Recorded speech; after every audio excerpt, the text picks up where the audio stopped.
We know that in galvanic cell we produce electricity with the help of chemical reaction and the reaction is redox reaction. Okay student, ये हमने previous lecture में study कर लिया था। साथ में मैंने आपको ये भी बताया था कि जो हमारा गैल्वेनिक सेल होता है इसमें हम सर्किट में एक बल्ब लगाते हैं।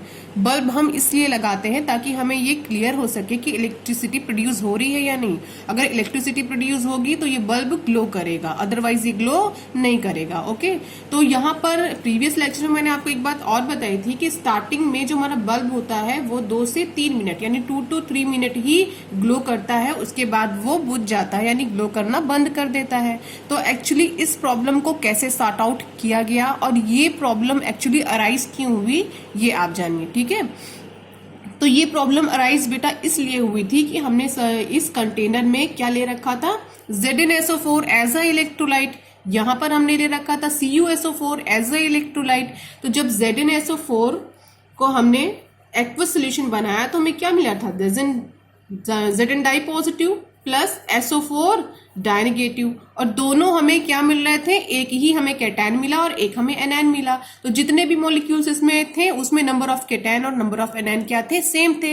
इट मींस जो हमारा इलेक्ट्रोलाइट था वो न्यूट्रल था। और सेम केस यहाँ पर भी लगा हुआ है, CuSO4 भी जो हमारा हमने इलेक्ट्रोलाइट बनाया था वाटर में डिसॉल्व करके वो भी क्या था, न्यूट्रल था। ठीक है, लेकिन हुआ क्या बाद में कि जब तक ये न्यूट्रल था तब तक तो सब कुछ ठीक था, तब इलेक्ट्रॉन मूव किए थे और बल्ब हमारा ग्लो किया था। जब इसकी न्यूट्रलिटी खत्म हो गई तो इलेक्ट्रॉन का फ्लो भी रुक गया। ठीक है, अब न्यूट्रलिटी खत्म कैसे हुई, क्योंकि हमने ये बताया था आपको प्रीवियस लेक्चर में कि जो जिंक जो हमारा एनोड था वो किसका बना था, जिंक मेटल का। कैथोड हमारा किसका बना था, कॉपर मेटल का बना था। ठीक है, और जिंक कंटिन्यू क्या हो रहे थे, कौन सी रिएक्शन कर रहे थे, Zn gives out Zn di positive plus 2 electrons. Zinc continue किसमें कन्वर्ट हो रहे थे, Zn डाई पॉजिटिव, और लगातार कहाँ आ रहे थे, सोल्यूशन के अंदर। Zn डाई पॉजिटिव सोल्यूशन के अंदर, Zn डाई पॉजिटिव सोल्यूशन के अंदर। तो कंटिन्यू Zn डाई पॉजिटिव क्या आ रहे थे, हमारे सोल्यूशन के अंदर आ रहे थे। अब जब ये कंटिन्यू सोल्यूशन के अंदर आ रहे हैं और SO4 की क्वांटिटी में कोई चेंज नहीं हो रहा है तो इसका मतलब क्या है कि Zn डाई पॉजिटिव की कॉन्सेंट्रेशन क्या हो चुकी है, हमारे सोल्यूशन में ज्यादा हो चुकी है। इसका मतलब क्या है, हमारा सोल्यूशन जो था वो पॉजिटिवली चार्ज हो चुका है। क्या हो चुका है, पॉजिटिवली चार्ज हो चुका है हमारा सोल्यूशन। ठीक है, यहां पर भी कुछ ऐसा ही केस हुआ।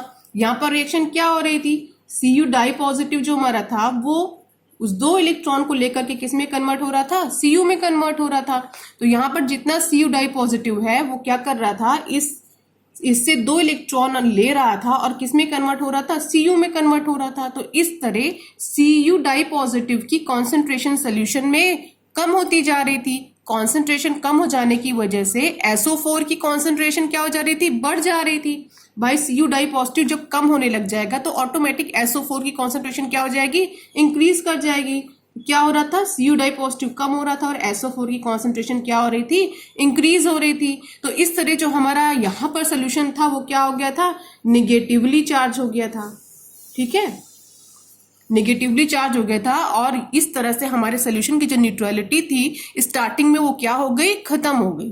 ठीक है, जिसकी वजह से इलेक्ट्रॉन का फ्लो स्टॉप हो गया और ये जो बल्ब हमारा पहले ग्लो कर रहा था वो ग्लो करना बंद कर दिया। ठीक है, और इसी प्रॉब्लम को हमने फिक्स किया है और अपने पूरे सर्किट में ऐड किया है सॉल्ट ब्रिज को। ठीक है, ये salt bridge actually U shape की एक ट्यूब होती है। ठीक है,